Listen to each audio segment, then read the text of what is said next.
selling our land. They're selling our archipelago of sea and sand.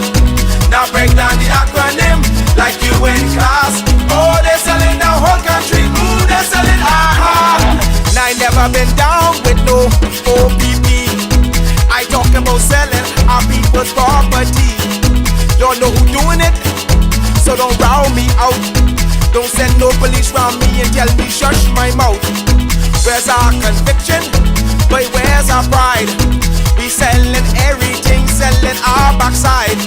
Just go online, it'll make you sick. You can buy any island, just point and click. See, they're selling our country, yes, they're selling our land. They're selling our archipelago of sea and sand. Now break down the acronym like you in class. Oh, they're selling the whole country. Ooh, they're selling our heart. Hey, hey. Ride him. My mother always say, when you find a donkey, ride it. Who's donkey? What? Come on. We got a whole nation in 73. Now we getting back the whole country. What kind of fools we must be, selling out for a bag of rice and a cup of tea. You know what does bug me? Help me understand. I can't find piece of property for under 80 grand, but I can fix this. I know what to do. I can squat just like them other people try make me do. See, they're selling our country, yes, they're selling our land. They're selling our archipelago of sea and sand. Now break down the acronym like you in class. Oh, they're selling the whole country. Ooh, they're selling our heart. They're selling our country. Ooh, they're selling our land. They're selling our archipelago of sea and sand. Now break down the acronym like you in class. Oh, they're selling the whole country. Ooh, they're selling our heart. I get everybody sell some every day.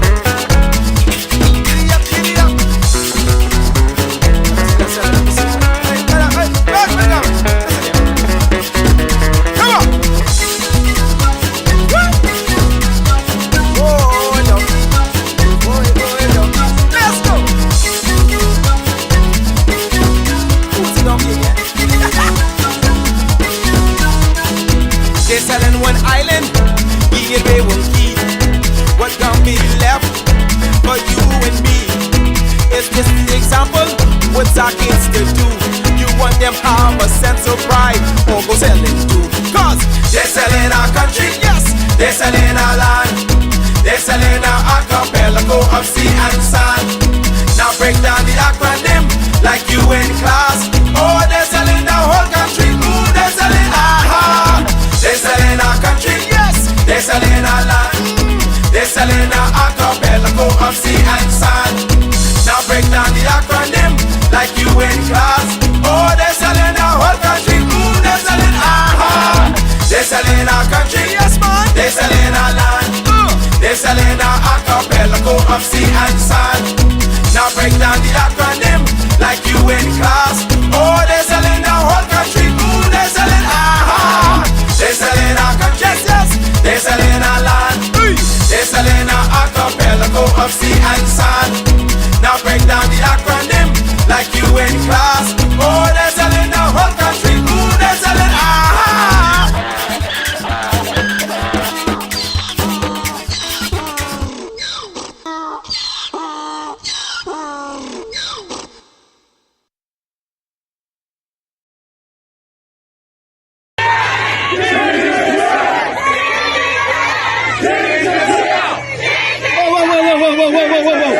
Whoa, girls, we out doing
So,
that's the other day.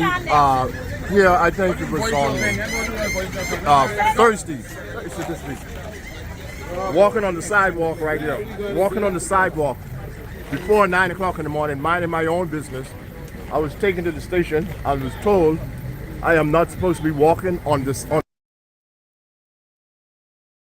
northern side of the sidewalk. The police officer actually grabbed me in my side and dragged me in the police station and told me it's against the law. When you say that, that's private property. Taxi drivers are to walk on the sidewalk on the north side of Wood Rogers Road is private property. Taxi drivers, straight down. Taxi drivers are to walk No on man, the opposite they side. out of their mind. That On can the never be opposite private side property. of the street. And if you walk down there, the minute you walking down there or stop there, they run out that station like wild bulls and drag you into the station. Wow. Say that's say it's private property. The government don't own it, and far as Ed Field and those concerned, we ain't supposed to be walking on that side of the street. Wow. We walk on the opposite side. We back to the 50s. What's your opinion?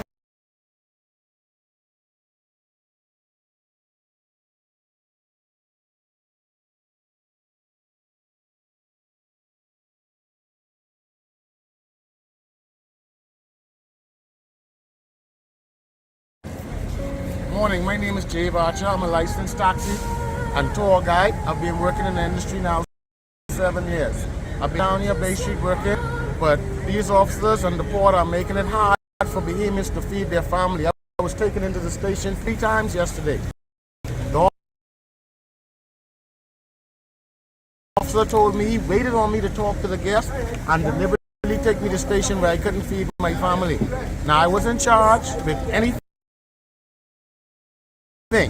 Now that public sidewalk over there, the guests will detour to go over there. I would then walk down the guests and explain to them what I'm selling, what I'm doing. These officers arrest me saying I'm trespassing and I'm breaking the law. I can't be here. They want us to go by a rule. What was in place when black people couldn't come downtown, we would have to stay in our vehicle or 15 feet away from our vehicle. When our union president already told them, that is out the door. Taxi drivers are not staying in their vehicle. We supposed to license to go wherever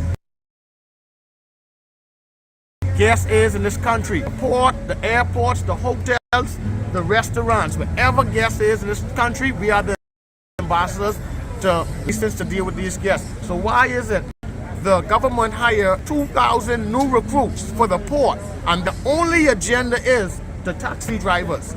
I see cars riding through, unlicensed, unmarked, they don't see them. They see the licensed man who have a business, we have to pay business license, we have to pay for our public service license, we have to pay for our vehicles. So why am I being detoured and I'm contributing to NIB and to the Bahamians and to our country? Something has to be done and look like nobody willing to stand with the Bahamian people.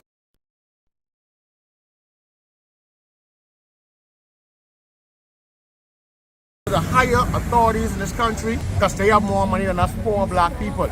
And we getting fed up with the oppression. Now I'm here again this morning And I know I'm going to be taken into the station again before it's 12 o'clock. No, because man. I'm out here feeding my family. So I need Mr. Bean because he looks like he's the only person willing to stand up for Bahamians in every aspect of this country. And if you all Bahamians have sense, I voted PLP. But I won't do it again. You know why? Because they playing blind.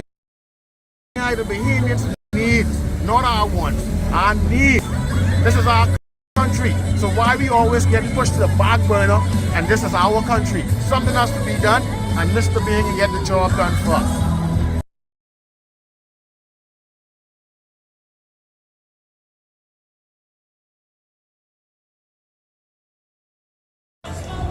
Okay, good morning everyone.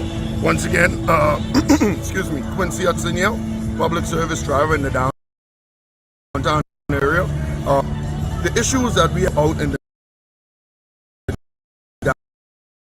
downtown area are very severe, I would say the least. It seems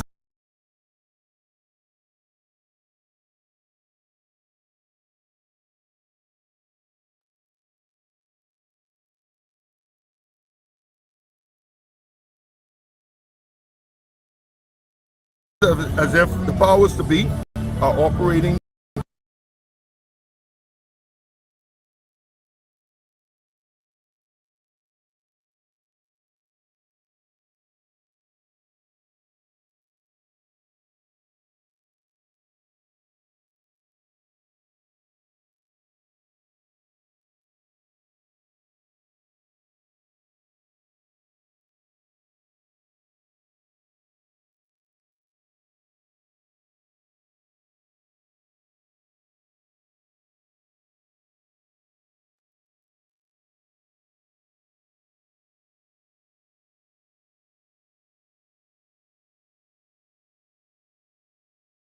under the agenda of the cruise port. The oppression in this downtown area, the Prince George Wharf area, is so strong. Police officers actually are separating the two public walkways. The public walkway on the northern side of Prince George, on the port side. They're saying that is trespassing if any taxi driver is caught over there. So if you're walking over there, the guests are walking past, and you On the government sidewalk? on the government sidewalk, and you meet the guests and morning guys, welcome with a nice welcome, and ask them if they need ground transportation. The police intervene immediately, as I'm sure you would have seen in some of my Facebook videos. They intervene immediately and then ask you to go over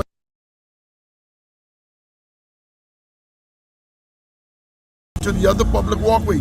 So it's as if slavery is back again, because it's like you're not going that walk, that's your sidewalk there.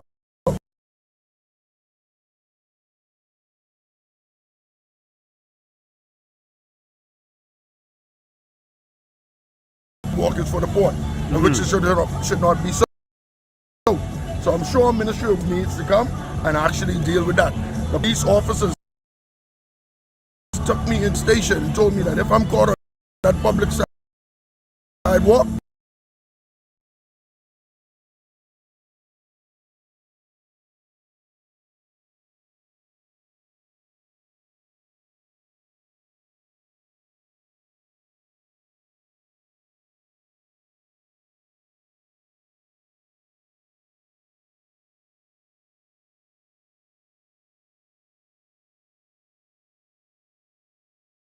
on the northern side, that I will be arrested for trespassing.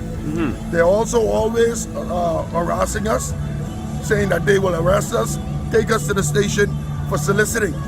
This public license allows me to interact with the guests and ask them if they need ground transportation. The police once again are hindering us from that. So within all of this harassment, they actually about 2 months ago actually physically harmed me, as you can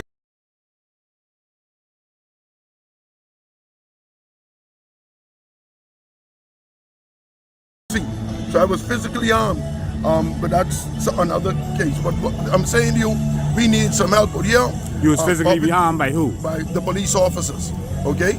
So what I'm saying to you, we need some help out here. We need some clarity in regards to the law. And it's obvious that all of these officers that we seem to have a problem with, their numbers begin with 4, 5, 4, 6, the new recruits. So obviously they haven't been trained because what they're doing is unlawful. So my name is Quincy Hudson. We need some help with you. The fight continues. All right.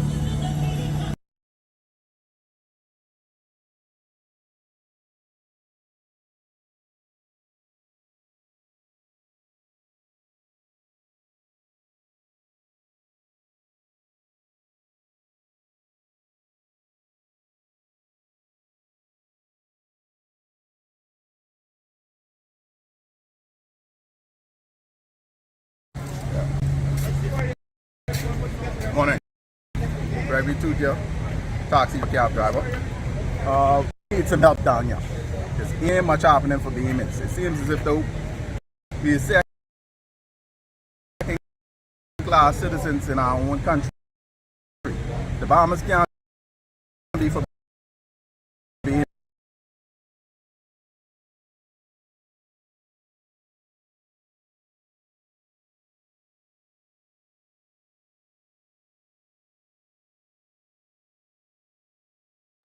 When they telling us you cannot stand here and solicit, then my job as a taxi driver is soliciting. I thought that comes under being a tour cab driver. So if you were to walk across here, they say it's a arrestable offense. They normally take you to the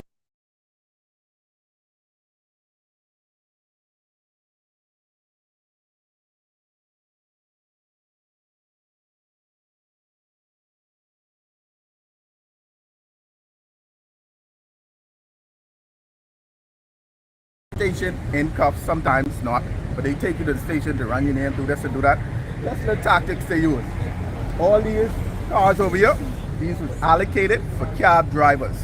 When the port came here and repaved the road, they took away the cab spots, telling us now you gotta either go in the lot or Bay Street. Not the cab spots, just for us to even park. So now we going back to like a Jim Crow law from back in the 1950s, where they telling you now you have to be within 15 feet of your taxi car to solicit a job, and it's not right. If we were to stand over here on the sidewalk, they telling you you no longer could stand on the sidewalk because you're hindering somebody's business. It's crazy. We need some help, Lincoln. All right. That's my 5 cents.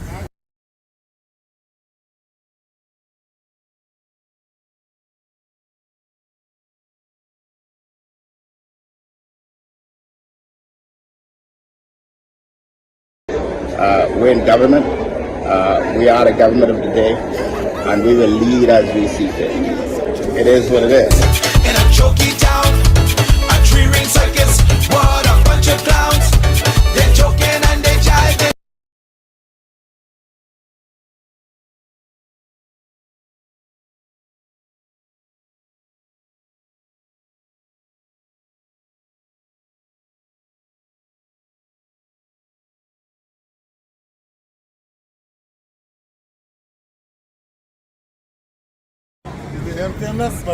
What's up, bro? Yeah, man. All right, morning, bro. How you doing? All right. Hey, morning, guys. This video. I just have taxi drivers and others are telling me that this over here, this area here on the northern side of the sidewalk, that y'all are informing them that that's private property. I just want to confirm that. Anyone want to answer? This area right here on the sidewalk, they're saying that y'all are telling them that's private property. And some of them have been taken to the station and then let go because they were standing over here. There's no trespassing sign there. And the fence is on the other side of the sidewalk. So if they're standing there, how could that be private property? That is also gazetted in the Gazette as a taxi area. So y'all ain't answering? Y'all are officers, all of y'all represent the commissioner. Yeah. I was officer on Bay Street too. I ain't saying it's a harassment, I just want to know exactly what's going on out here. Say again? Walk into the station and speak to the couple on the desk? Alright, thank you. I appreciate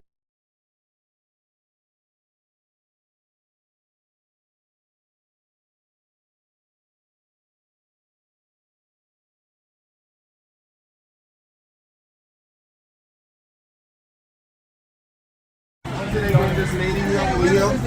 Mr. Ben, Hey. Listening to him, man. 4672, he just told us that. Morning, This officers. officer accompanied him. Y'all are saying that Bahamians can't stand on the sidewalk? Say again? So what's You did. but they are licensed taxi drivers to solicit as they please. All of them. You have your badge on, right? Yes, sir. All right, everyone licensed. Okay, you have on a badge. And up to date. And so they're not loitering because they're here for a lawful purpose. The sidewalk is a public place. Loitering is when you're there idle with no reason for being there. So why y'all saying the taxi drivers can't stand or walk on the sidewalk? They're not causing obstruction to traffic. I see cars able to pass if they want to.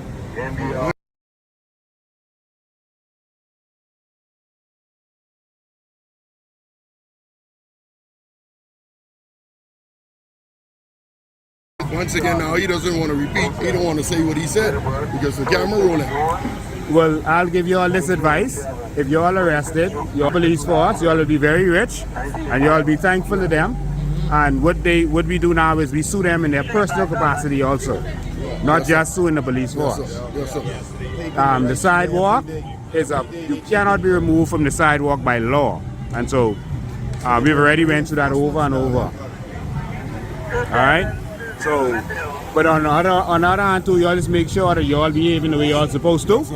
And you all ain't blocking up the sidewalk and ain't blocking up the road. Yes, sir. But you all are licensed by the government. Yes, sir. And so you all have a right to be here and to solicit. All right? So, anyway, we have their information. I see the other ones cross the road. Let me zoom in on them. We have them on camera. And they only waiting for you to leave and stop.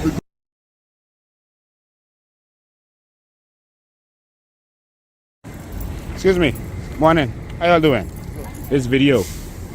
The taxi driver is telling me that they're being told that this is private property on this side of the sidewalk. That's what they informed y'all?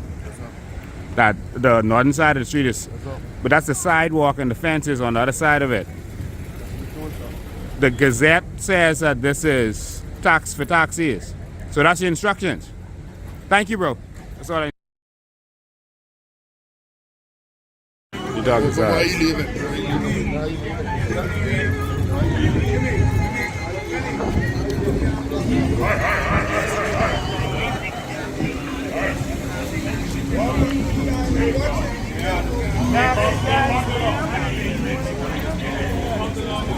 Sarge, how you doing?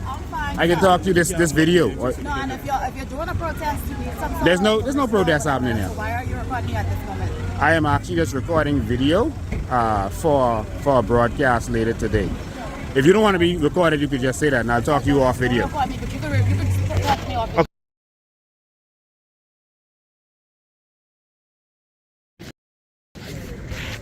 There is no transparency with the union and their executive team. They are not honest. Mr. Ferguson have never came to the drivers or the body of men to discuss the way forward with the port. We have about 10% of union members. 90% are independent drivers of the port. Therefore, a good president would meet with his members, get their opinion on the matter relating to the port. So for the president to sign a contract, an agreement on behalf of the drivers, and we do not know what the agreement is all about, this is not right, nor legal. The union is the bargaining agent on behalf of the drivers, providing we know everything that the union is discussing. Also, their voting process on the issue that's concerning our workplace is supposed to be voted on with the grouping of drivers, even if they are a part of the union or if they are not a part of the union. Now, never in history of a taxi driver, the union managed our business. We manage our own affairs and the Road Traffic Department oversee us to make some rules and regulations that is carried out. The Road Traffic Department is responsible for penalizing. Let me say that again. The Road Traffic Department is responsible for penalizing the drivers if they do not obey the law. And if a driver commit a crime, then the police is called in to deal with the matter. For the past 22 plus years, we've always had a place.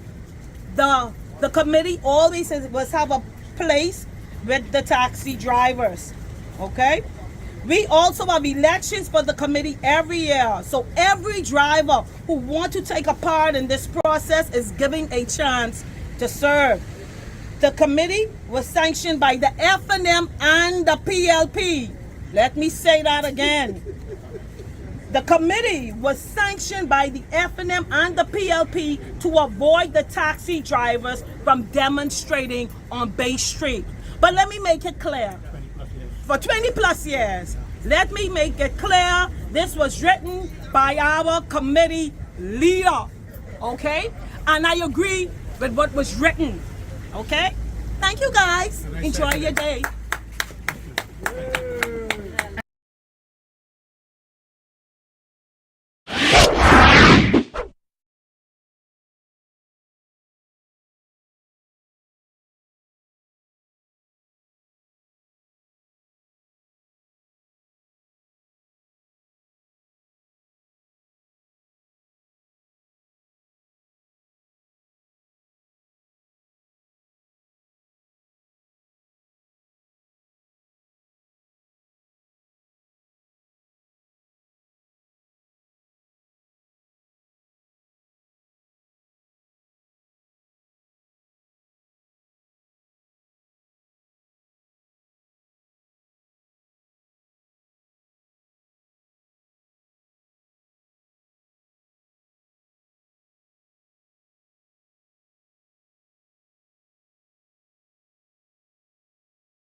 Yeah, you can talk. Good morning to everybody. A part of the issue that they have where they speak about the dispatchers and the issues that they have with the port is a lot of times when it comes, because the biggest issue that we have there is the dispatchers. Regardless of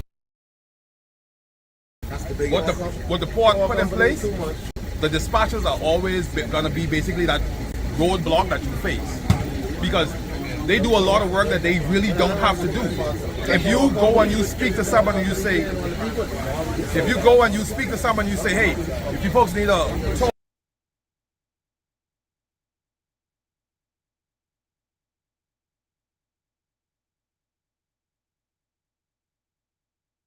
or if you want to tour, you want to trans, you don't, as a dispatcher, you're not supposed, it's not your place to sit there and negotiate that with that party. Bring them to the guests. Bring the guests to the booth, let them speak to their driver, because a lot of times they say, oh, well, this is the price for the tour, but then you don't know what that taxi driver and the group will discuss based on what price they give their group. So the dispatchers kind of try to stranglehold the taxi drivers in a particular small little box and make it more difficult for the taxi drivers to be able to negotiate and get certain things done with their passengers. All right?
No. Ladies and gentlemen. Okay, so the sound is coming through now. Thank you so much for that. We appreciate your patience with us as we work through these technical issues. Ladies and gentlemen, it is Tuesday, the 15th of August, 2023, and we want to thank you for tuning in with us. We had an interesting day today. We got to go out there and listen to and fight for the taxi drivers. We were not there to fight for or take side with anyone, but to stand up for what was right.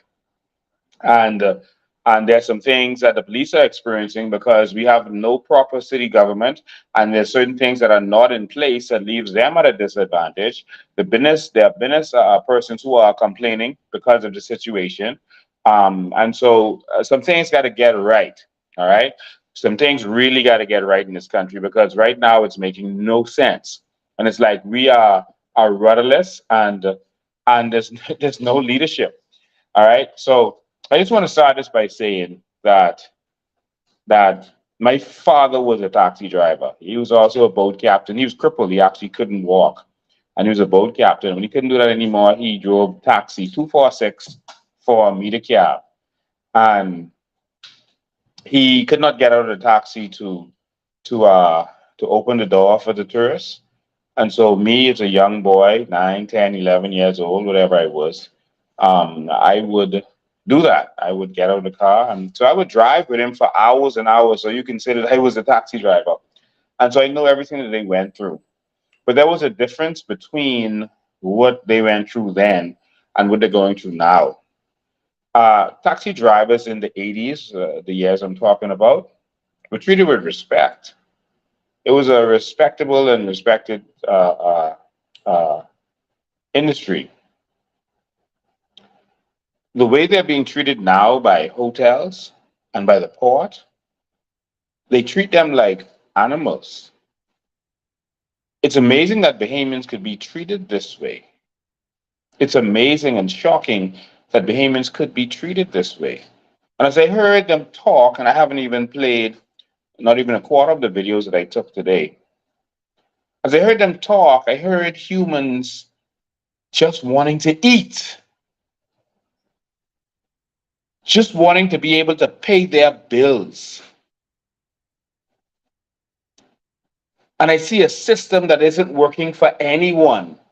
It isn't working for the taxi drivers. It isn't working for the police, for the port, for the businesses that are out there. Nothing works. I heard them saying that, there's no proper bathroom for them to use. There's an unfair call-up system. They feel like Ed Fields treats them like crap. Everywhere where Bahamians are, it's like Ed Fields is the ultimate house Negro. And wherever he is, Bahamians are going to be treated like crap. We saw it at Atlantis on the beaches. And now we're seeing it at the port. It's like they just grabbed Samuel L. Jackson from Django. And that's who he is. They just put him wherever they want to oppress Bahamians. And we see these people being oppressed by the port. So I wanted to do some investigations about what was going on. And I know I said I was going to do certain things and play certain things today, but the taxi drivers called me and I had to act. I had to go there and deal with this. And so we're going to talk about this and some other stuff today.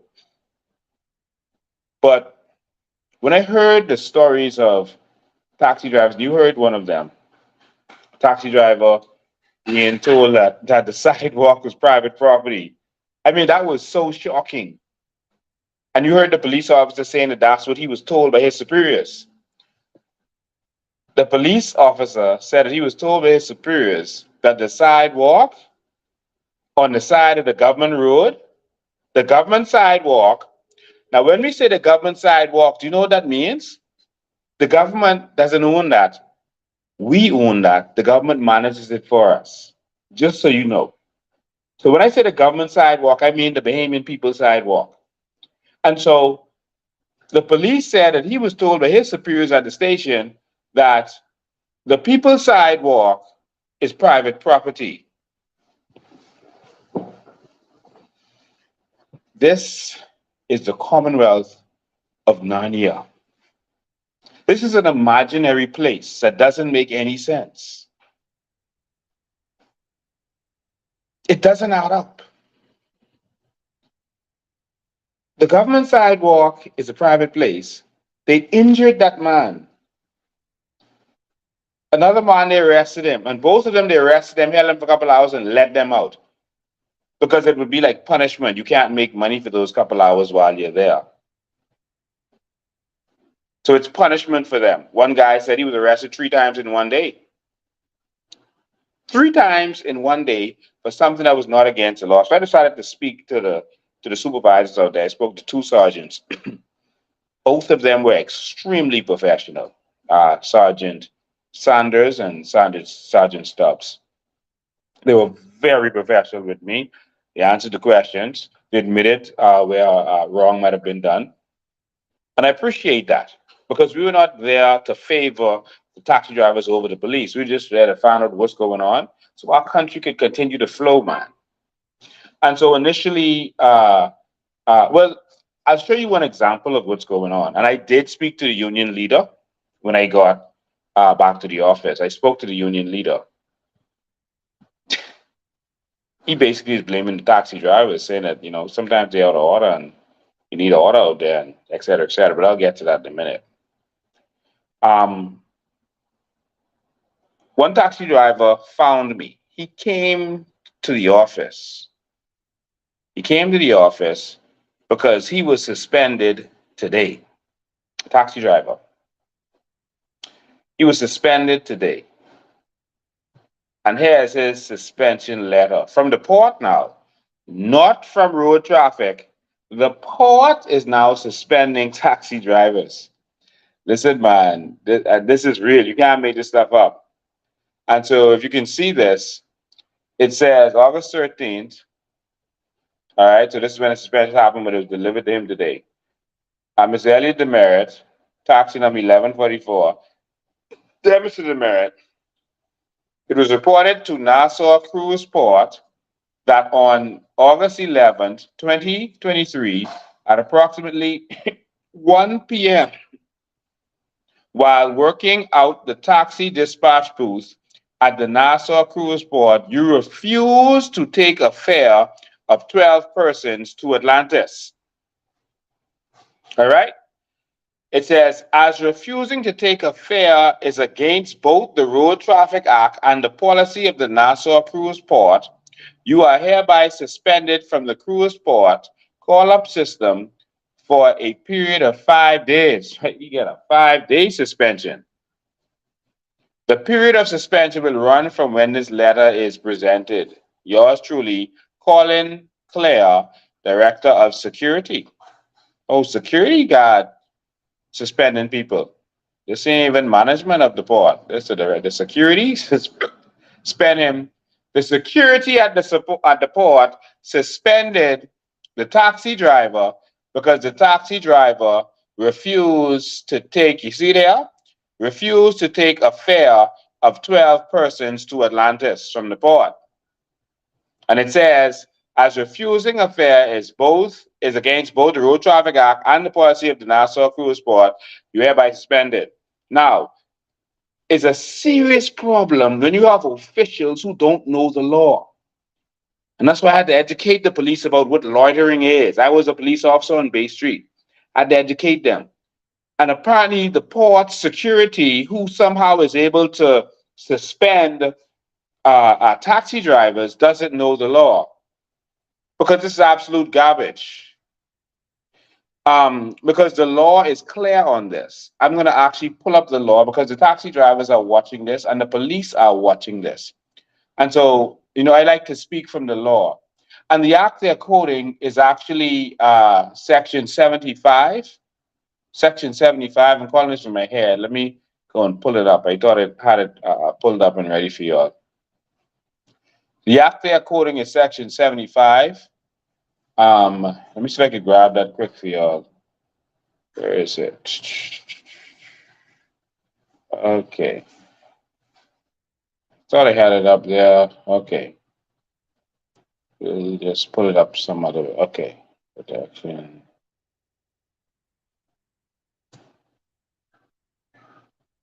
Okay, I know where it is. Here we go. Yeah. Okay, Road Traffic Act. Police. So we're quoting from Section 75 of the Act. Section 75 of the Act. Let's see if we can get that pulled up for you. Section 75 of the Act. So sorry for that little stall right there. Let's get this letter off of here so you can see it. Come on, letter. Let's go. Good. We're going to show you Section 75 of the Act. Just give me a sec. Everything seems to be going very slowly, so sorry about that.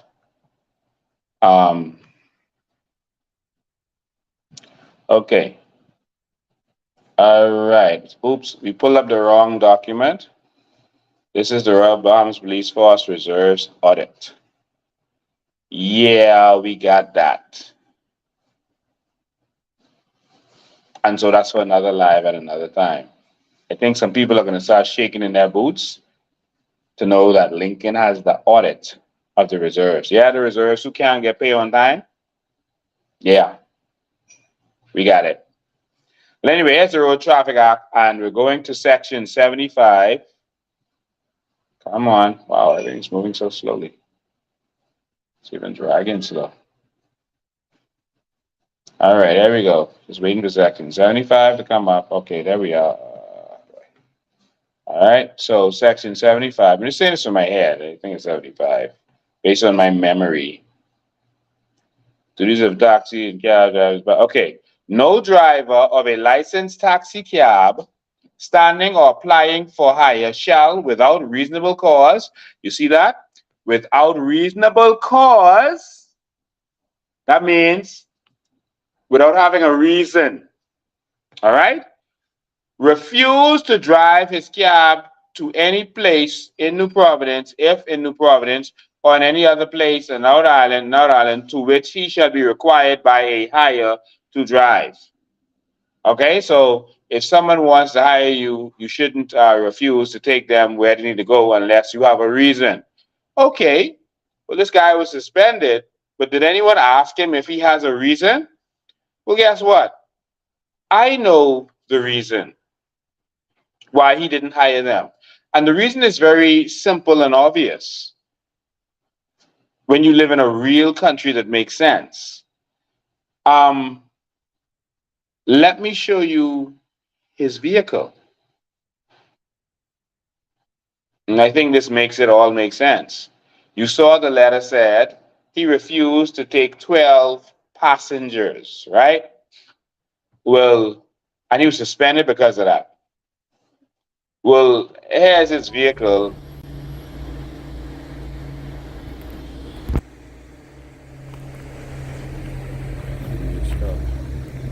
That's 1143. Same as the letter. All right, they said that you were suspended for not carrying 12 passengers. 12 How many passengers, passengers can this vehicle hold? This vehicle hold up to 9 passengers. All right, well, let's count. Front seat is 1, 2, 3, 4, 5, 6, 7, 8, 9. Yep, it's definitely a 9-seater.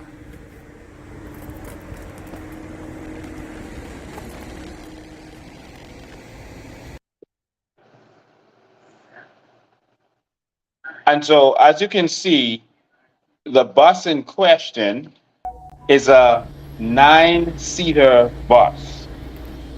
They asked him to carry 12 passengers who could not fit in his bus. That's 1143. And because he wouldn't take 12 passengers in his 9-seater bus, they said that you were suspended for not carrying 12 passengers. How many passengers can this vehicle hold? He was suspended This vehicle hold up to 9 passengers. by the head of security of the port. Front seat is 1. This man's suspension should end immediately. 2, 3, the union 4, should have been 5, out there. 6, 7, 8. This is ridiculous. 9. Yep, it's definitely a 9. This is so beyond stupid that it's unimaginable. Is this how they're going to run the port? What manner of nonsense is this? See the letter here? It says he refused to carry 12 people in his 9-seater bus, and he was suspended.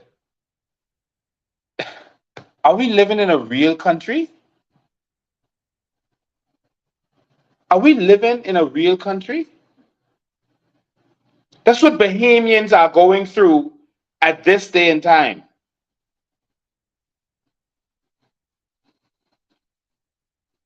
In our Bahamas. And so the other guy, talked about the sidewalk and being harassed off of the sidewalk, especially this part of the sidewalk. There, you see all these cars are parked right there? That's the northern side where the coconut trees are. That's the northern side of Wood Rogers Walk. There's a sidewalk there, as you can see, a sidewalk. And a guy was standing on this sidewalk about where the second car is at the gray small car. And that's a guy who was arrested. That's the guy who spoke earlier. You saw the video from him earlier. He was approached by police, told that he's on private property and he'd be arrested for trespassing. Let me explain trespassing to the officers who might not know, and to the taxi drivers. Trespassing is an offense where there has to be a complainant. Okay? So if someone walks in your yard, the police can't just come and lock them up for trespassing. They don't know if they belong there. They don't know if they live in the house. They don't know anything about them. Even if that was private property, which is not, the police can't just lock someone up for trespassing. They have to have a complaint. So the port would have to make an official complaint, prove that it's their property, and then you can be arrested. If you fail to leave, you must be warned. There's no trespassing sign there, nothing. But a man was taken, the handcuffs was put on his hand, and he was injured. He's wearing braces and all that now. Taken to the station. They were trying to find something to put on him. As he was sitting there, they was going to the report, trying to find something, bringing other people in. They couldn't find nothing on him. And he told him he had to go to the hospital because his arm was hurting. And they took him to the hospital. Had the doctor see him and everything, brought him back there, kept him there until that night. He was locked up that morning until it was 7 o'clock that night. And then came to him and said, you could go. After the ships left, and there was no way for him to make money that day. That is not acceptable. No Bahamian will be treated like that in the New Bahamas. That is unacceptable. Why? Why?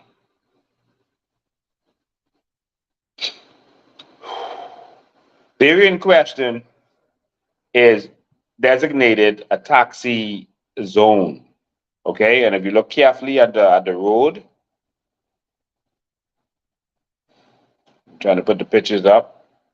You can see right in the corner of this picture right here, you can see where it says taxi. We didn't get a good picture of it. I just wanted to show you the area. Private cars are parked here, all private cars. The police are refusing to let taxis park here, and they're letting private vehicles park here. When this is designated by the Gazette as a taxi area, see, taxi is still in the road right there. This one is a little faded in this other picture, but you can see where it's demarcated taxi.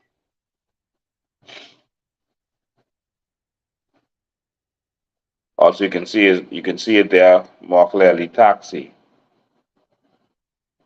Okay.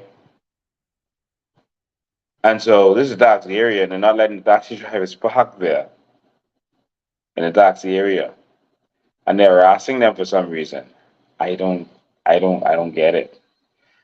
There's some signs up for the safety and enjoyment of all. Note, and I get this from the cruise port. No loitering, fishing, public intoxication, unaccompanied minors, swimming, littering, disorderly vagrants, running. No running. The hell they could tell a Bahamian not to run? No use of profanity, weapons, glass bottles, smoking or vaping. No vaping outside. Possession, supply, or use of dangerous drugs or illegal substances, and no drones. I have another sign up. Let's see what we got here. For the code of conduct.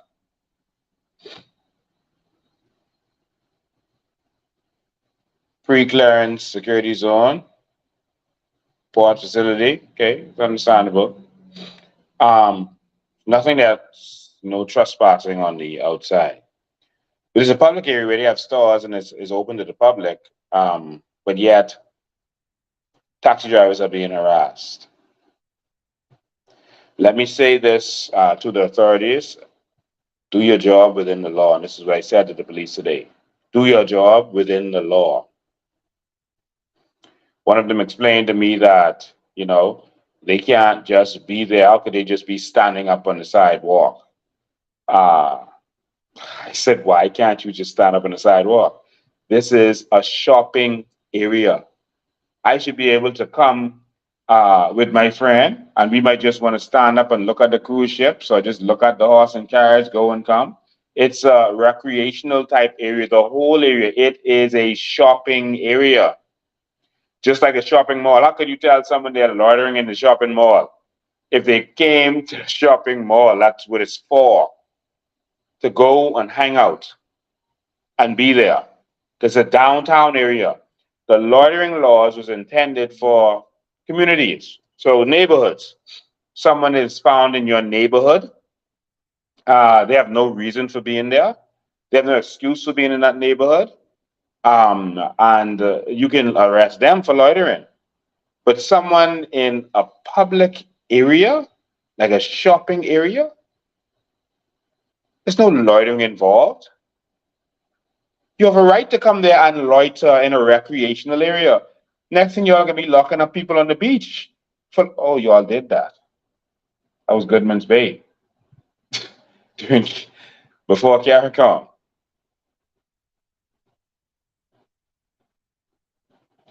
And so I had to educate the police about the laws as it relates to loitering. I informed the taxi drivers to not block up the road.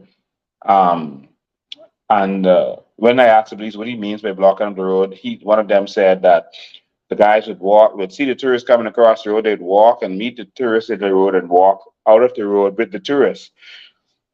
And so that to them is blocking up the road. That's not blocking up the road. You have a right to cross that road as much as you want to. As much as you want to. There's no law stopping you. And I told them, not because you have a right to do something means that you should just do it. You have to work with the police, you have to work with the business people because you want to do business also. And so don't block up their doors, etc. But I went out there early this morning, 7 o'clock this morning, to meet with the taxi drivers who have a lot of complaints. I haven't showed all their videos for the sake of time, but some of them were really distraught. Some of them said some things that really hurt me as I was listening to it. I'm tired of seeing Bahamians hurt in this country, and this is why I fight.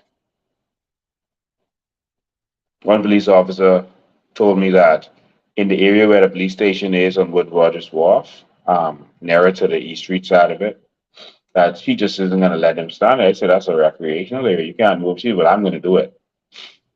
They can just sue me. Wow. No. There's something called the rule of law, and the rule of law governs the authorities, not the people. It means that the law rules, not the officials and the politicians. They can't do whatever they want. You cannot tell a man who is paying for a government license that he can't solicit. Now, they have this question about the license that I had to educate the police. And so because they're watching, I'm going to show them. Let's go back to the law. They have this question about the law.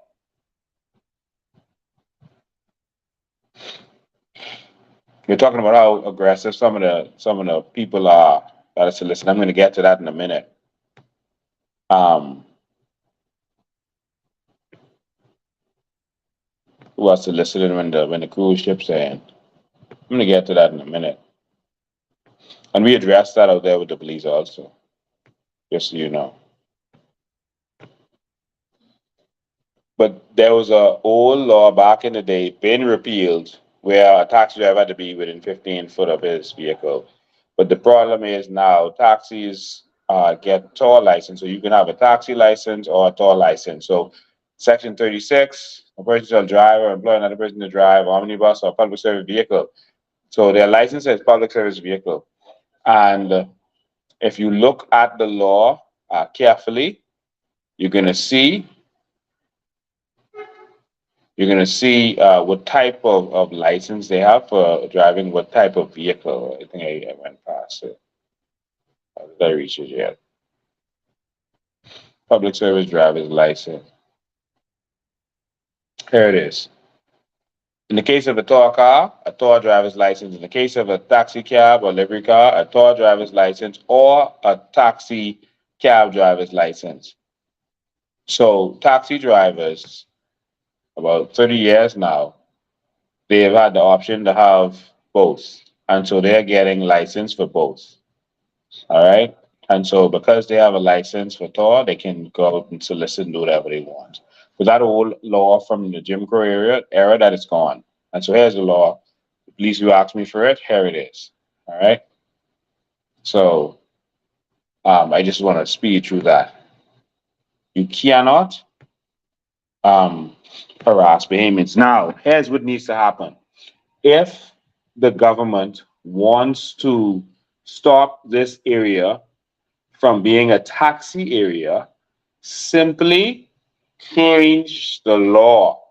You can do that in a day. You can let the minister make a decision to change certain laws. Just go and change the law, let the Ministry of Works or Road Traffic or whoever needs to do this, both of them working together, change how this is designated. Just change how it's designated. How hard is that? So now the police doesn't have a difficult job when the taxi drivers are telling them, but this is what the law says, and the police was like, this, we don't care, this are instructions. They're putting the police in a bad situation. And someone said to me about, you know, they're out there harassing, and the police said they're out there harassing the tourists, etc., stopping and talking to them. I want to say to the taxi drivers, the scooter rentals, and whoever is doing that, stop it. Just behave within the law and no one can touch you. Just behave within the law and no one can stop you. And if they violate your laws, you're rich. You have laws to protect you. All right? And so that's all you need. All right? The police complained about certain things, and some of the things I understand their concern. But no one is going to mess with you. All right? If you do things the proper way. So I just wanted to get that out of the way. We spent an hour talking about that. I just need to get it out of the way. They're not loitering if they're there for a purpose. Guys, please don't block the sidewalk. Don't block the roadways. And you're good. No one can harass you. All right? And whenever you have an interaction, take out your video, your phone, and start recording video. All right? Get evidence, because they're going to change their talks and lie and say they didn't tell you this or that. Take out your camera and do video. The police is also going to start taking out their camera and showing y'all misbehaving, so y'all need to not misbehave. Y'all need to not block up the road or do any things that they're accusing you of. Let's have some peace out there. So I was able to speak to the police. Well, Randy Roll, the Senator Randy Roll, who deals with tourism, who works in the Ministry of Tourism, came out there while we were talking, and he acknowledged that some things the police were saying was wrong, that is the sidewalk on the northern side of Wood Rogers Rock is not private property. In fact, that the public has access to that part of the port. You know, he stayed there and talked to us for a while, right? And so Randy Roll was there, and I had a good conversation with him while he was there, and I read him the right act. All right, both sides have to act properly. I think I'm just gonna leave that right there. All right, so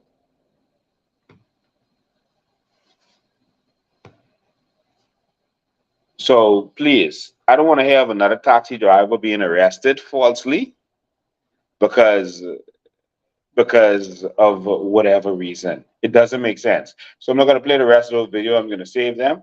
I had a chance to speak to the union leader, and basically all he is saying is putting blame on the taxi drivers. All right. I don't think that's a start. I think the union should come out and hear them, because, like I said, this guy was suspended for not taking 12 passengers in a 9-seater. I think the union leader should listen there.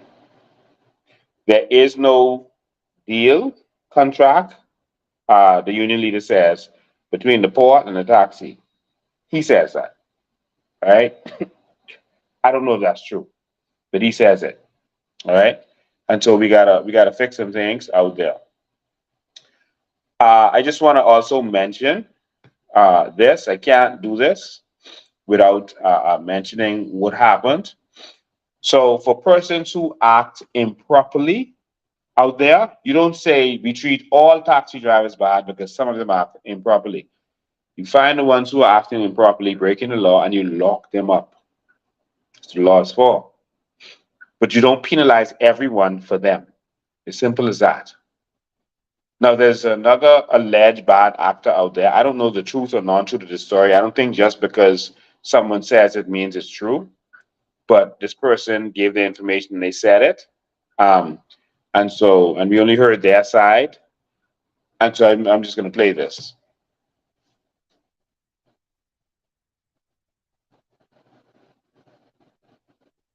Go ahead, Megan. My name is Megan Surface, and we came to the port and got a taxi driver named Cousin Clarence. We paid $30 a person for 18 people to drive us around for the day. He said he would take us anywhere we wanted to go for the day.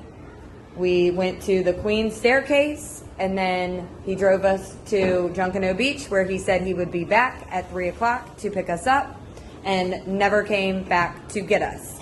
He said we could leave our belongings in his vehicle, and my daughter left her bag with her necklace and her bracelet that we had just bought from the market by this Queen's Staircase, and her C card to get back on the ship, and then he never came back to get us. We had to pay another $70 in taxis to get back to the port. So that's what, $610 now we paid. My name is Megan Surface, and my phone number is 240-577-0742, and my address is 36765 Asher Road, Mechanicsville, Maryland 20659.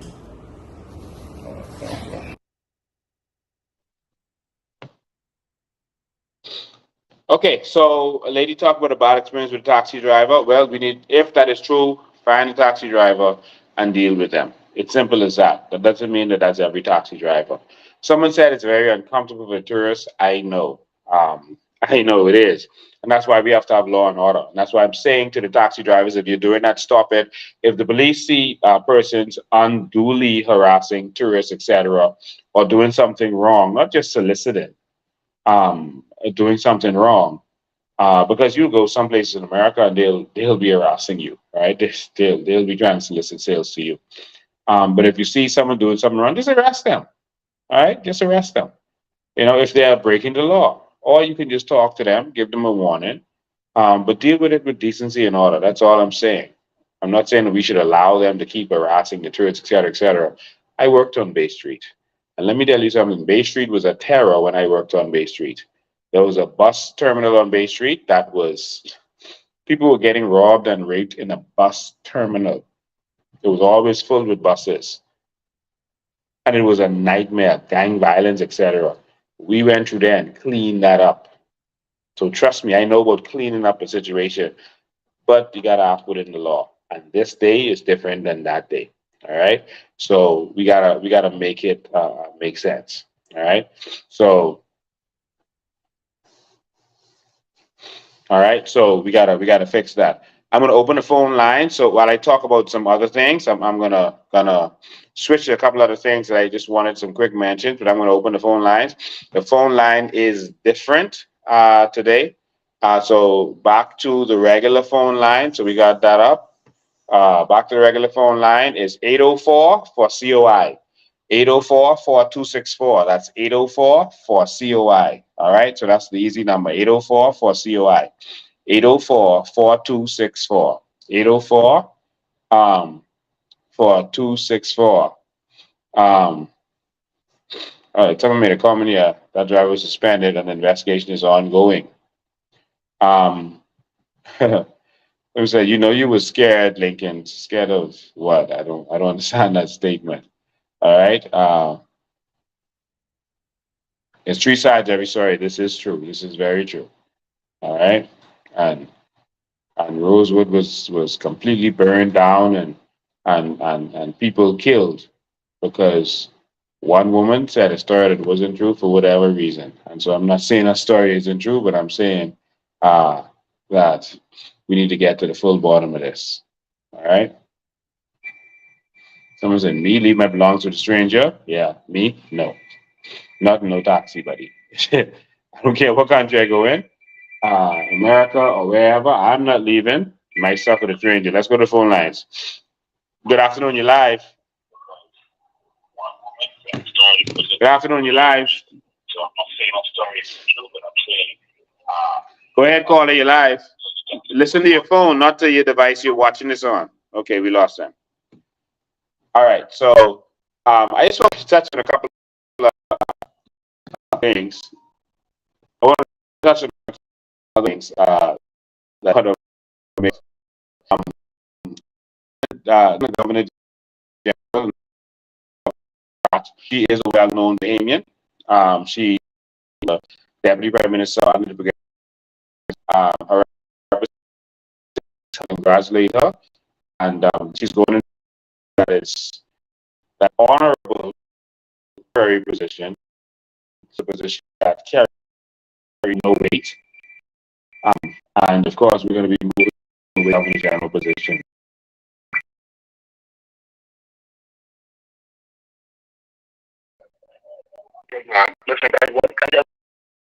What?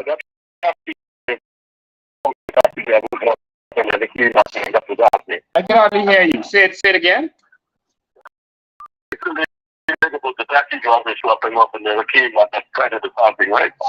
Yeah, that's disturbing if that is true. But saying that if something is true, it's the same as saying if something is not true. We don't know if it's true or not. I don't think she can lie. I don't think she can lie like that. People have lied for simpler things. I just mentioned Rosewood. Rosewood, a whole city of people were killed and died and burned down, and because of one woman telling a lie. I've seen a lot as a police officer. I got you. Listen, I got some comment. Right. Why don't you tell me why Butcher Bellis wasn't given the GG appointment as it was circulated, but he was going to get it. And then the second thing is, we need you just as well as Cassius to be the next generations of leaders for our country. So whatever it is you guys got going on, you got to lend that because we need to do it. That makes sense to you? I can't speak for why they wouldn't pick Neil Ellis. You got to speak to Philip Brave Davis about that. I don't think that Mother Pratt is a bad choice. I think she's a good choice for that position.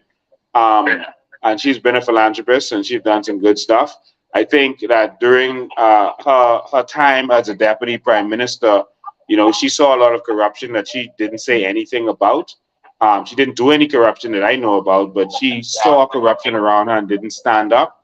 But outside of that, I think that she is a legendary Bahamian, and she's accomplished a lot as someone who came from the bottom and now they're on top of the hill. So I think she's a good choice. Okay. All right, and about the thing, yeah, we need all Bahamians to come forward to take us into this new Bahamas. We need people who are going to stand up, people who are not going to waver when it's politically expedient with the PLP or FNM, who's not going to work on their behalf. We need people who are serious, and that's any of the people who are out there. That could be Cassius, Ali, whoever is out there, who have been out there for a while. We need to take this thing serious, and we need to take our country back. Gotcha. All right, well, I'll continue to listen. All right. 804-4264, 804-4COI is the number.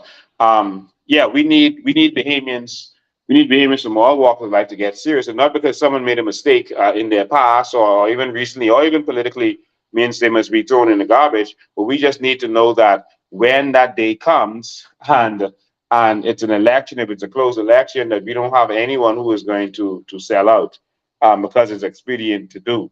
I think that the cause that persons are talking about with making sure our children are not influenced by this homosexual agenda is a good cause, but I don't see where the government is trying to put it in schools.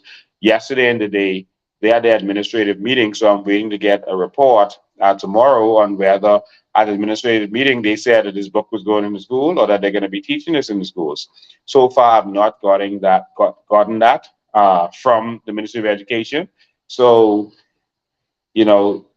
fighting to stop them from promoting LGBT in our schools right now is the same as fighting them to stop them from promoting Muslim religion in the school right now, because neither of them is going to happen.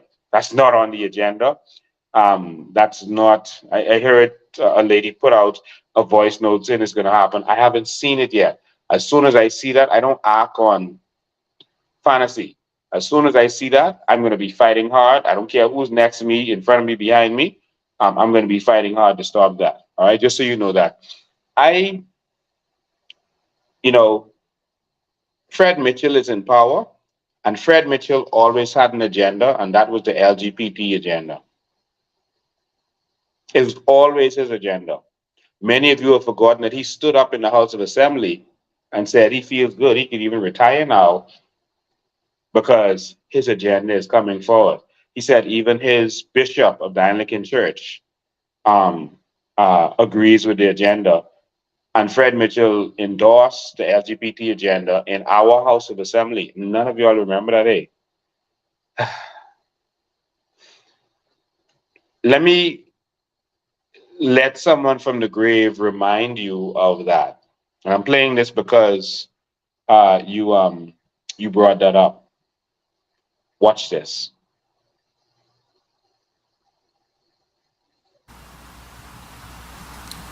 I was in horror.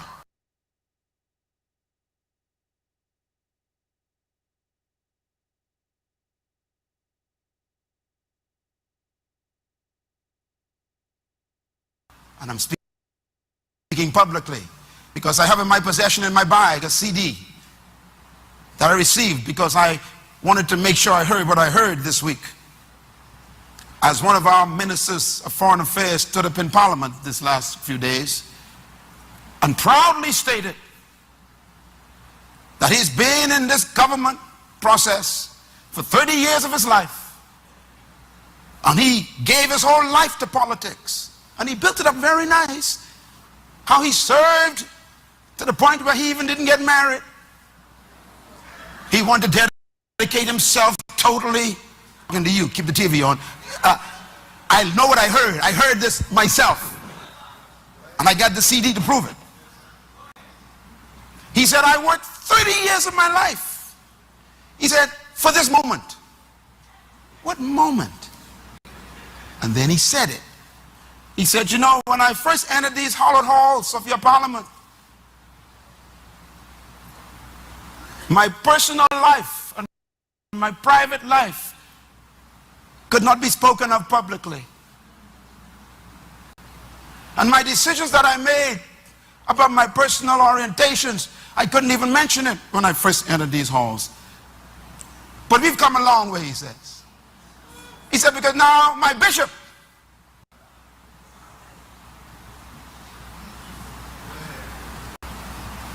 has finally seen the light.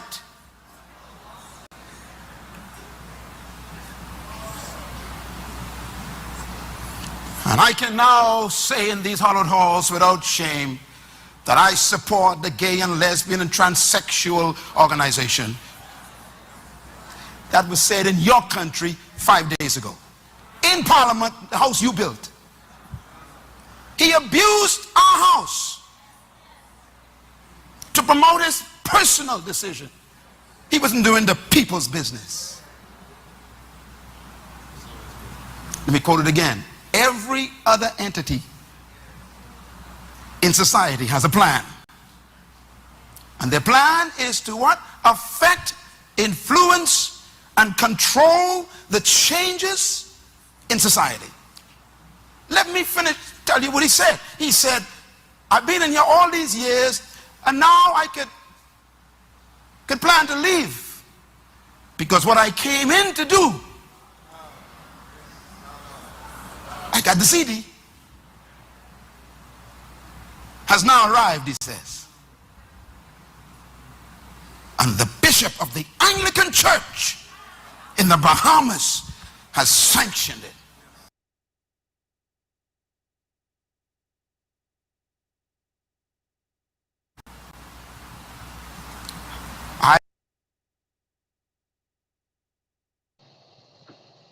And so that was Dr. Miles reminding us about Fred Mitchell. There was also a back and forth between him and Fred Mitchell, and that's what Fred Mitchell did in the House. But then Fred Mitchell went into the international community and started talking the gay agenda, representing the Bahamas, and Dr. Miles told him, stop it. You don't represent us, the international community, with this nonsense. You have to represent us. And And there was a big back and forth, and he said a lot of nasty words, kind of like what he's doing with me now. You know, he calls me the devil and Lucifer, and he says, "Get thee behind me, Satan," to me, because I'm standing up for what's right. And so Fred Mitchell did the same thing to Dr. Miles back in the day, all right? And this is his agenda. So if we should be protesting something, we should be protesting the PLP. Because every time Fred comes in, he pushes that agenda, and they let him push that agenda because that's their agenda. Let me play something else for you from, and this isn't attacking Fred, this is his public record. This is his public record. Dr. Miles gave a solution for all this. And this is what needs to happen. He gave the solution, and there's the solution. I want at least 25 members of this church to run in the next election. Yes, I said that publicly. I want Parliament filled with people who are full of the Word of God, who love the kingdom of God, whose standards are intact, and they sleep with the opposite sex, and they understand values and morals that are fundamentally biblical, which is according to our preamble. We will sacrifice nothing for God's will. And so that's what Dr. Miles had to say. See, he's right. Just sitting on the outside and being an activist only goes so far. They can ignore you. But we got to get the real soldiers in the House of Assembly who are real now, not being distractions or being political prostitutes. We got to get the real people in the House of Assembly who wants to make the change that we need to see. It's simple as that. We need real people to make the change we need to see. All right. And so some of the chat scoopers push this as well. Yes, and Glennis Anna Martin and others. All right. This is a PLP thing. You know, someone said to me, don't go too far out for those taxi drivers. I go out for Bahamians, and that includes the police officers, the taxi drivers, and whoever else. I go out for Bahamians. All right. And I didn't go there patting up the taxi drivers. I told them, don't block this road, don't block the sidewalk. I told the police, do not unlawfully arrest anybody. I'm standing up for what's right, because that's what leadership does. I'm not taking anyone's side. I don't ever just listen to something that someone tells me without properly investigating. All right. And so that's some of the things I do. I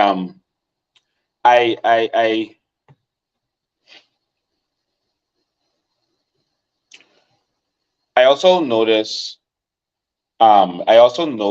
something very interesting as I was driving, and that was that there are prisoners they're using to clean the streets now.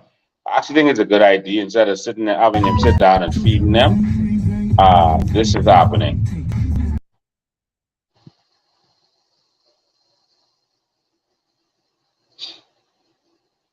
I'm sorry, I didn't get it to play.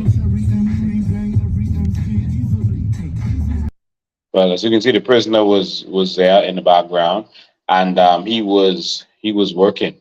All right, and I think that's a real good idea. All right. Put them to work. I know the illegal immigrants are going to be put to work in this country. That's part of our plan. I also wanted you to notice something very interesting. We showed you the potholes and all of that the last time we were live, but we got a chance to really drive the airport road, right? Harold Road and these roads. And this is the airport road. Look how manicured it is. No. This is Bahama Boulevard. We took this last time at the airport. It's Bahama Boulevard. Look at it. This was made by foreigners.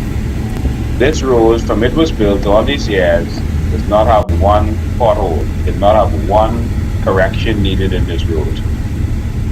And it's manicured on the sides. I want you all to watch this. Here, look. And so that's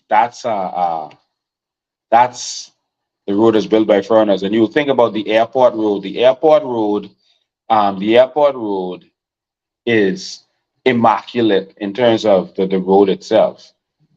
The road itself has been there for 10 years. 10 years, officially open. And we was riding it before that because they fixed the halves differently.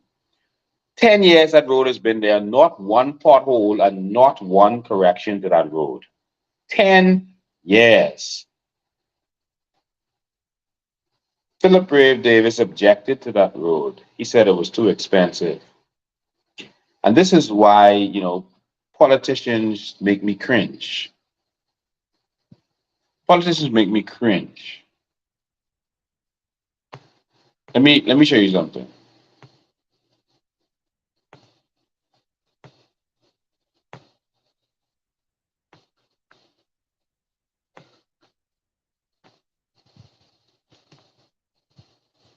I'm going to show you something. And this is why, politicians are some of the most demonic people on earth.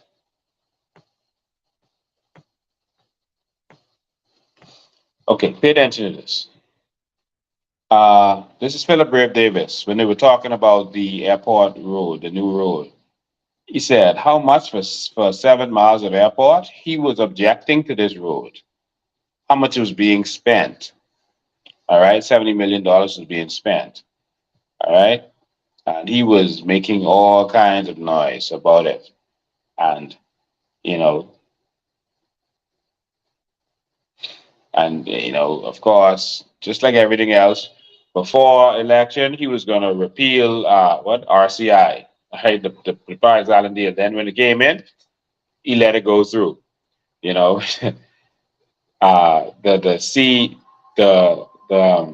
new bill for the Commercial Enterprise Act. They said, "Oh, we're going to repeal that." They came in. They've been in for almost 2 years. They still ain't repeal it. Now I brought it up on my live, and now they're saying, "Oh, we're going to repeal it," because they watch my lives and they realize how stupid they look that they started bringing it up. But this was Brave Davis saying that this road shouldn't be built, too expensive, it don't make no sense, and he was opposing it. But when he got in, look at this. When he got in, look at him. He cutting the ribbon.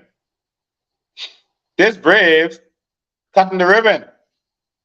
The Chinese. Look, he opposed the road, and look at him cutting the ribbon. The children buying in the back of them, big smiles.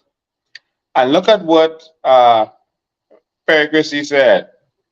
This after they opposed this road, PM Perry Christie said that the new vista provided by the gateway would be a delight for Bahamians and visitors to the country. This after they oppose it. If y'all ain't tired of getting swing back and forth yet, I don't know what to say. But our roads can be built properly. Our roads can be built properly. We need all of our roads to be built that way, so that we don't have to keep looking back at them, fixing potholes. They gave the contracts, like right now, they gave the road contract to Ezra Russell because he's Brave Davis General. More cronyism. Procurement Act out the window. Criminal activity, in my opinion. $17 million. So you had a problem with them building a proper highway. All right? That road might have been 7 miles, but that is like 14 miles of road because it's a dual carriageway.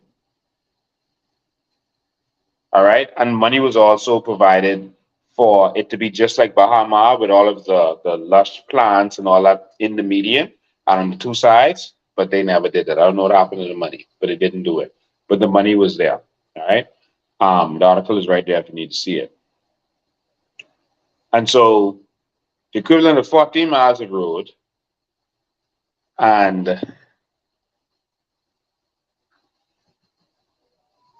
which is twice the width of New Providence, twice the width of New Providence. And Brave Davis had a problem with that. But he is letting Ezra Russell get $17 million to do a road in Andros, as if there are no Andros people to do that. They put tar on top of dirt, and that's how we end up where we end up. We need real change in this country, and we need it fast.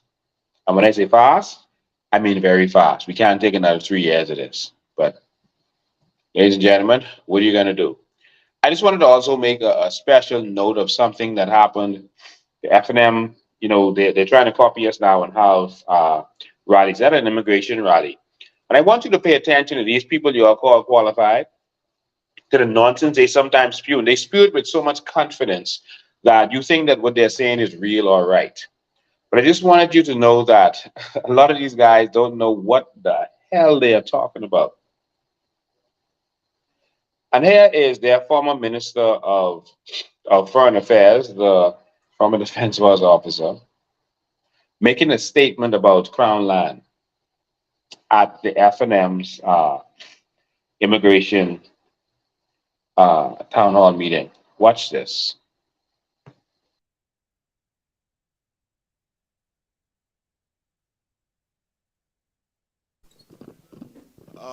MCM, you put a question pertaining to Crown land and how do we address squatters on Crown land. My recall of the law is that government land does not pass to anyone under 60 years. So you would have to have been, that's what you can correct me, or it's 60 years for Crown land to pass to anyone. Underlying in a lot of the questions that we've heard tonight, you know, and we're not tone deaf, is this issue of how do we preserve the Bahamas for Bahamians? There are 12 million people, they say, on that side, to our neighbors to the south of us. I served there for 6 months doing peacekeeping. They don't know how many people there, right? Because some people live in such remote areas. They're not coming out when it's time for census. So we have under 500,000 people in the Bahamas. For this reason, we must control any migration into the Bahamas. And our policy must be like all developed countries. People should come to the Bahamas who has a contribution to make to our country. You go to Canada and places like that now, they're looking for professionals. But we have these other issues with young people in our country who simply won't do the work that a lot of these people come here to do. And so we wind up with the strain in our schools. In some schools, they're up to 80%.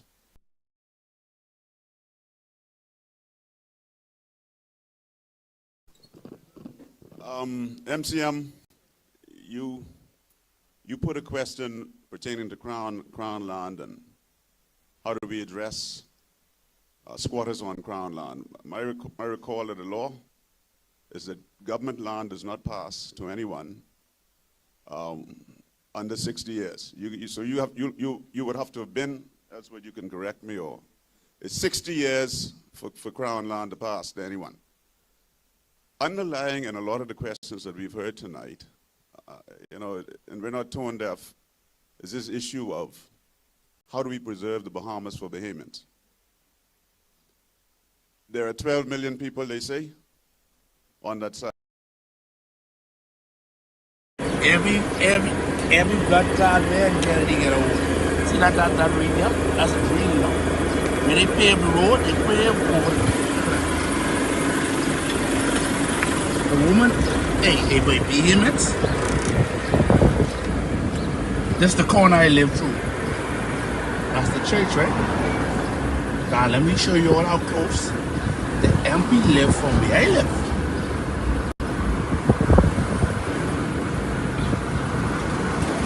This is how close I live from the MP. That's our shopping plaza. See it's a boyfriend car right there. She live right in this yard. See, she live right in this yard here. See how close that is?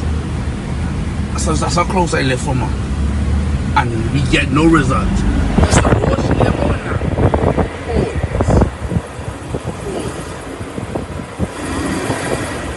That's a road she live on. This is how I know. Don't worry fast. I have to work fast. I'm wishing that. In the same White House. This is our road, boy.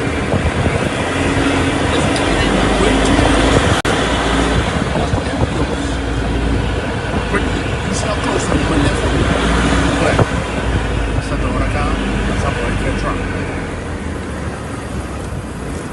See, that's one house, and then one house. It's the corner. See, that's our corner. It's our store, brother.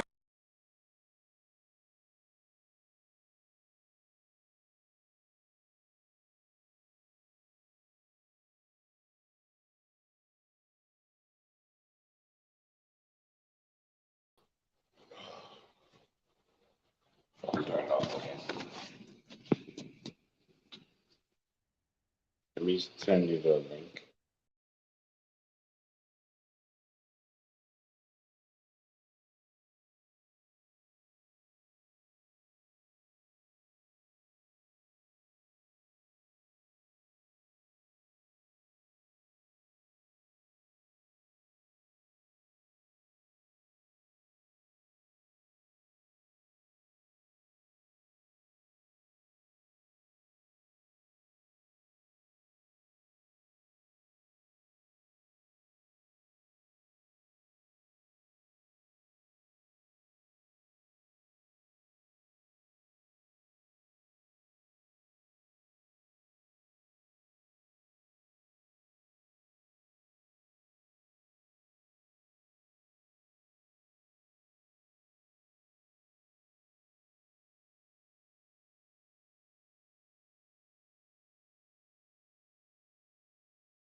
Can set you back over $3,000 a kilo.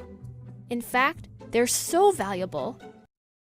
Cucumbers usually cost under $3 a kilo, but sea cucumbers can set you back over $3,000 a kilo. In fact, they're so valuable, people will risk their lives to get a hold of one. They might not look it, but sea cucumbers are pretty special creatures. Just ask this guy, Stephen Purcell, one of the world's foremost experts on sea cucumbers. They're quite strange animals. They don't have any limbs, they don't have any eyes, they have a mouth, and they have an anus, and a whole bunch of organs in between. These otherworldly animals. Okay, so we're back. We were having some technical difficulties. That's why we were just playing videos until we got the audio back. But hopefully the audio is back up and you're able to hear what's going on. The video we played from the FNM rally, you would notice that the Darren Henfield said that you have to be on Crown 60 years before you can get it. That is absolutely false and incorrect. That is such a diabolical lie, and all of them sat there and allowed it. All of them. You know, and this is, we keep just trusting people because they are some respected politician, and these guys, some of them are smart, you know, but when it's like something happens when they get in government. So it reminds me of Wayne Monroe. He was a brilliant lawyer before he got into government. When he got into government, he turned into something else. He transformed into this. I'll explain it like this.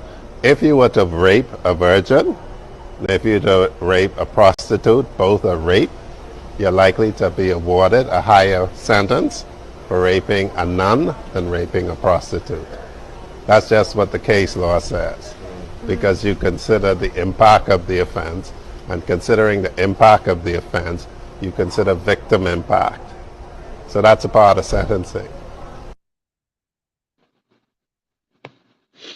So the gentleman said that you'll get a tougher sentence if you rape a nun than if you rape a prostitute. That actually came out of a politician's mouth. I don't know what else to say. But you're looking for qualified politicians. You got it. How's that working out for you? National security working out for you? Okay. Darren Hanfield, what he said was an absolute lie. What's the point of having town hall meetings if you're going to lie? And there's other things that they lied about at that town hall meeting, but I'm not going to play all that stuff. It's just a waste of time. They have a former minister of immigration who lived across the street from the illegal straw market, right across the street, and across the street from a shanty town. And that was their minister of immigration. How could you sit down and talk about immigration? I heard on a talk show today that they were saying that, oh, the FNM is dealing with immigration issues. They're talking about it. No, they're not. They're talking about Keith Bell. They're talking about Keith Bell, not immigration issues. Do you see them demanding that the government break down shanty towns? No, because Fred Smith controls Michael Pintard. That's who financed him and who finances him. That's who he was working with. Do you hear them talking about the influx of persons landing on our shores or dealing with these situations? No. You hear them talking about Keith Bell. That's it. Sure, better wake up. So, no one on that stage is worthy to be there. We've had enough of the FNM. We've had enough of the PLP.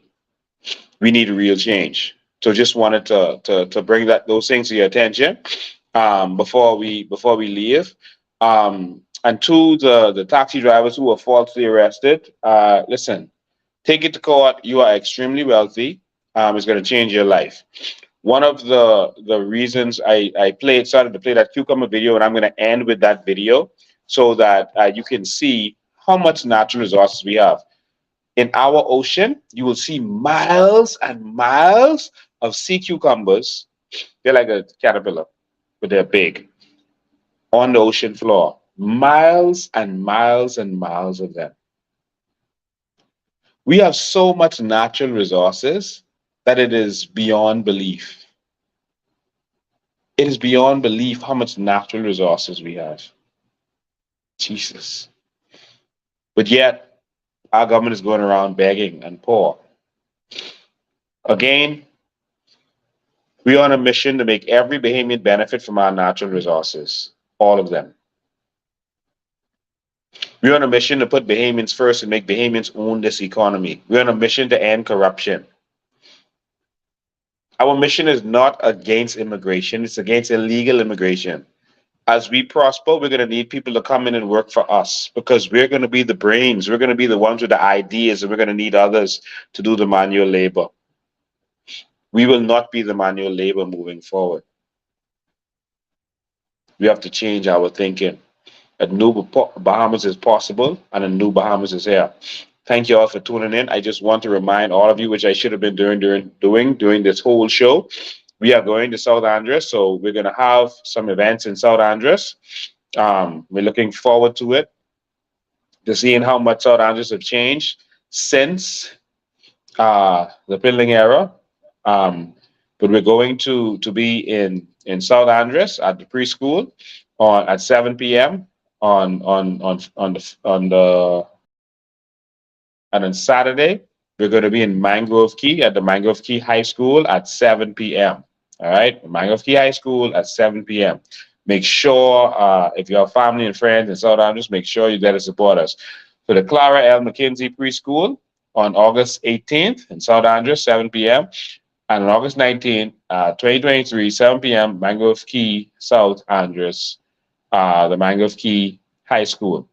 All right, so make sure you are there. Make sure you participate in what is going on. Make sure you're there to find out what our vision is for South Andres. And we're there to hear the people and to hear what they're going through. The reason I played that sea cucumber thing is because the same Michael Pintard was Minister of Agriculture and Fisheries, and there's a young man called Mr. Nick Rule who has been exporting conch shells out of this country. Brilliant behavior we should be encouraging. And Michael Pintard went down there and stopped him from harvesting the sea cucumbers. All right, he stopped him instead of encouraging him. But Michael didn't stop the Greeks and the others who were doing the same thing. All right, how is that? It's okay for the Greeks and the Chinese, but a black Bahamian boy, that's too much money for him. Well, this video is going to show you why that's too much money. Bahamians, all of our wealth is in the ocean. Don't let them convince you that our country is not wealthy. Bahamians, please listen to me before it's too late. We have one chance and one shot to get this right. I'm fighting for you, not for me. I'm fighting for you. I'm fighting for your children. I'm serious about this. I'm sacrificing everything I have for this. I'm fighting for you because I believe in this. I'm willing to sacrifice my life and my liberty to see the new Bahamas. Let's stand up and let's take our country back. This video I'm going to end with, not a long video. This tells you about sea cucumbers, and we have it in abundance. They range from about $3,000 a kilo. Some is a little less, but we got all kind of varieties in the Bahamas. Yo, wake up, man. Let's save our country. Tell your family, meet us in South Andres. I'll see you next time. Cucumbers usually cost under $3 a kilo, but sea cucumbers can set you back over $3,000 a kilo. In fact, they're so valuable, people will risk their lives to get a hold of one. They might not look it, but sea cucumbers are pretty special creatures. Just ask this guy, Stephen Purcell, one of the world's foremost experts on sea cucumbers. They're quite strange animals. They don't have any limbs, they don't have any eyes, they have a mouth, and they have an anus, and a whole bunch of organs in between. These otherworldly animals have been prized as a delicacy in Asia for centuries, where the wealthiest class would eat the animals as a nutritious, high-protein treat. But it wasn't until the 1980s that demand exploded. A growing middle class in China meant more people could afford the luxury. Today, they're typically dried and packaged in ornate boxes, then given as gifts and served on special occasions. So, the fancier and more unusual looking, the better. And more expensive. It turns out, the spikier the animals, the higher the price. And of the 1,250 different species of sea cucumber in the world, the Japanese sea cucumber takes the cake. You know, imagine some sort of a mystical dragon slug with all these sort of spikes coming out of it. At up to $3,500 a kilo, it's the most expensive sea cucumber on the market. Compared to other varieties like the golden sandfish, dragonfish, and curryfish. And even if you order a common species on Amazon, you could still pay over $170 for a plate. Besides presentation, cucumber connoisseurs also value thick, chewy bodies, and to a lesser extent, taste. But the experience of eating them is only part of their appeal. Turns out, sea cucumbers contain high levels of a chemical called fucosylated glycosaminoglycan in their skin, which people across Asia have been using to treat joint problems like arthritis for centuries. And more recently in Europe, where people are using it to treat certain cancers and to reduce blood clots. The sea cucumber craze now comes from all sides. You have the original Asian delicacy demand that started in the 1980s, and the new interest from Western pharmaceutical companies. In response, nations have clamored to harvest their local species. From Morocco to the United States to Papua New Guinea, everyone wants in on the sea cucumber trade. It's just spread like a contagion from one country to another. For example, from 1996 to 2011, the number of countries exporting sea cucumbers exploded from 35 to 83. But unfortunately, sea cucumbers couldn't handle the strain. In Yucatan, Mexico, for example, divers saw a 95% drop in their harvest just between 2012 and 2014. And that's a problem for everyone. For one, because the more sea cucumbers are harvested, the rarer and more expensive they become. Average prices rose almost 17% worldwide between 2011 and 2016. And the rarer these animals get, the deeper divers are swimming to find them. That's when fishing gets dangerous. Some countries, they're doing that without either a lot of training. In some of the tropical countries, you're getting a lot of people either becoming paralyzed through decompression sickness. So far, at least 40 Yucatan divers have died trying to harvest sea cucumbers. And as demand continues to increase, the problem is only getting worse. Of the 70 or more species of exploited sea cucumbers, 7 are now classified as endangered, all through exploitation, forcing numerous fisheries worldwide to shut down and damaging local economies in the process. So, why not farm sea cucumbers and leave the wild ones alone? Well, it's easier said than done, since many larvae die before reaching maturity. And those that do survive take 2 to 6 years to grow to a marketable size. That said, aquaculture for a few varieties has started to take off, like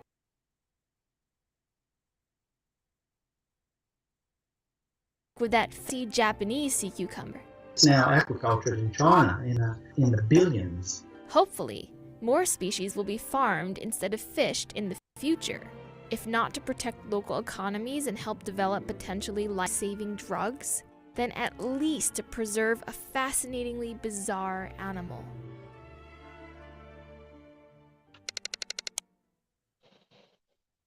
Ladies and gentlemen, thank you. Thank you for tuning in. See you in Andres on this weekend. We have a country with trillions and trillions of natural resources. We just got to go get it and get rid of our corrupt politicians who are keeping us back and who want to keep us down under their feet. Ladies and gentlemen, change ain't coming. Change is here.